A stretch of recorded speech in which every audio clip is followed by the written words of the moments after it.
கீழ்காண்பவற்றில் எந்த வகை உணவுப் பொருள் ஃபுளோய உணவேற்றம் மூலம் கடத்தப்படுகிறது?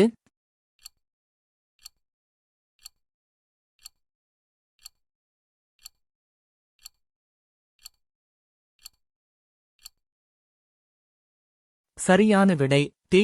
சுக்ரோஸ். எக்கூற்று தவறானது.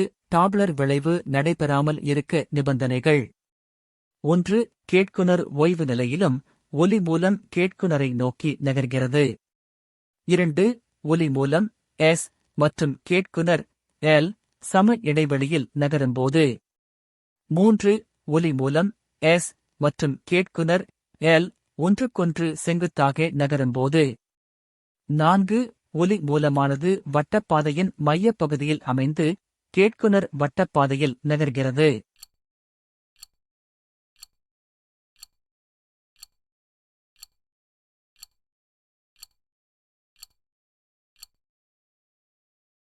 சரியான விடை ஏ. 1 மட்டும்.